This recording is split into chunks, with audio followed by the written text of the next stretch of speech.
সাম্প্রতিক সময়ে আইন শৃঙ্খলা রক্ষাকারী বাহিনীর পোশাকে ডাকাতি, ছিনতাই এবং আরও বিভিন্ন ধরনের অপরাধ কর্মকাণ্ড সংগঠিত হচ্ছে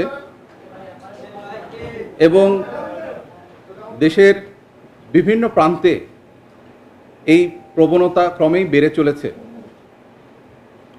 যা অত্যন্ত দুঃখজনক এবং চিন্তার বিষয় বটে।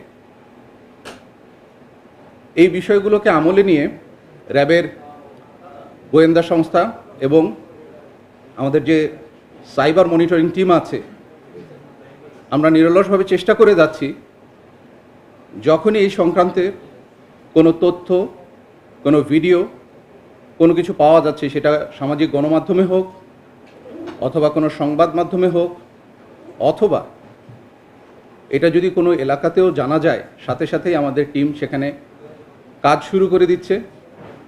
যথাযথভাবে তথ্য উপাত্ত সংগ্রহ করে আমরা চেষ্টা করছি যে যারা অপরাধী আছে তাদেরকে যথাসময়ে, দ্রুততম সময়ে আইনের আওতায় আনার জন্য। এরই ধারাবাহিকতায় র্যাব 3-এর আভিযানিক দল গোপন সংবাদের ভিত্তিতে গত 1 মে 2026 তারিখ সকাল 10:30 ঢাকা মহানগরীর ডেমরা থানাধীন আমান মার্কেট মেন্দিপুর এলাকায় অভিযান পরিচালনা করে ডাকাতি প্রস্তুতকালে একটি সংঘবদ্ধ চক্রের ডাকাত চক্রের সদস্য মোহাম্মদ আলামিন ওরফে মোটা আলামিনকে গ্রেফতার করতে সক্ষম হয়। পরবর্তীতে তার দেওয়া তথ্য অনুযায়ী একই দিন সকাল 11টায় মেন্দিপুর বাজার হতে প্রায় 800 মিটার দূরবর্তী হাজি সিএনজি পাম্প এলাকা হতে তার সহযোগী চালক মোহাম্মদ রায়হানকে গ্রেফতার করতে সক্ষম হয়। গ্রেফতারের সময় তাদের নিকট হতে একটি বিদেশি পিস্তল, একটি ম্যাগজিন, 4 রাউন্ড গুলি, একটি মাইক্রোবাস, 2টি ভুয়া গাড়ির নাম্বার প্লেট, 6টি র্যাব কোটি, 2টি হ্যান্ডকাপ, একটি ওয়াকি টকি, একটি পুলিশ লেখা স্টিকার, একটি লেজার লাইট, 2টি পুলিশ ব্যাটন, একটি ওয়াইফাই পকেট রাউটার, একটি সেনাবাহিনী মাস্ক এবং 2টি স্মার্টফোন উদ্ধার করা হয়। গ্রেফতারকৃতদের প্রাথমিক জিজ্ঞাসাবাদে জানা যায় তারা একটি সংঘবদ্ধ ডাকাত চক্রের সদস্য।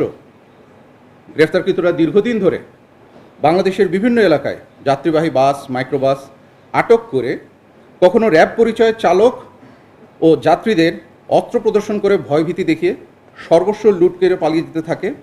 আবার কখনো এই চক্রটি আলামিনের নেতৃত্বে পুলিশের ট্যাগ ব্যবহৃত গাড়ি নিয়ে যৌথ অপারেশনের নামে সেনাবাহিনীর মাস্ক পরিহিত অবস্থায় ডাকাতি করত। গ্রেফতারকৃত আলামিন উক্ত ডাকাত চক্রের অন্যতম সদস্য। সে পূর্বে ইট, বালি এবং বিভিন্ন সময় মুরগির ব্যবসাও করেছিল, কিন্তু বর্তমানে তার সেই সমস্ত ব্যবসা বন্ধ। ডাকাত দলের অন্য সদস্য মোহাম্মদ রায়হান পেশায় একজন চালক। তিনি বিভিন্ন সময় ডাকাতির ধরন অনুযায়ী মিনি ট্রাক, মাইক্রোবাস সহ চাহিদা অনুযায়ী যানবাহন সরবরাহ করে নিজে চালকের ভূমিকা পালন করত।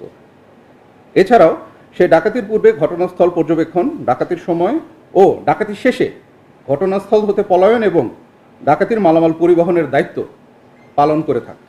যে 2 জন অপরাধীকে গ্রেফতার করা হয়েছে তাদের ভেতরে আলামিন ওরফে মোটা আলামিনের বিরুদ্ধে ঢাকা মহানগরীর খিলগাঁও থানায় একটি ডাকাতি, কেরানীগঞ্জ থানায় একটি অস্ত্র মামলা, 2টি ডাকাতি মামলা, মুগদা থানায় একটি চুরির মামলা, নারায়ণগঞ্জের সিদ্ধিরগঞ্জ থানায় একটি ডাকাতির মামলা, রূপগঞ্জ থানায় একটি ডাকাতি মামলা ও টাঙ্গাইল জেলার সদর থানায় একটি ডাকাতি মামলা সহ মোট 8টি মামলা রয়েছে। অর্থাৎ তিনি একজন ইতিপূর্বে চিহ্নিত সন্ত্রাসী।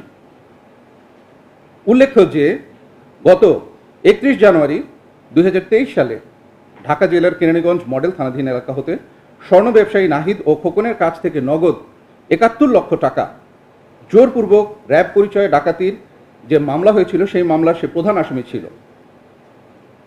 এছাড়াও গ্রেফতারকৃত আলামিন গত 25 মে 2025 তারিখে তাকে ডাকাতি মামলায় র্যাব কর্তৃক আটক করে খিলগাঁও থানায় হস্তান্তর করা হয়। পরবর্তীতে সে জামিনে মুক্তি পেয়ে পূর্বের ন্যায় ডাকাতি শুরু করে। র্যাব কর্তৃক আলামিনকে প্রায় 5 মাস যাবৎ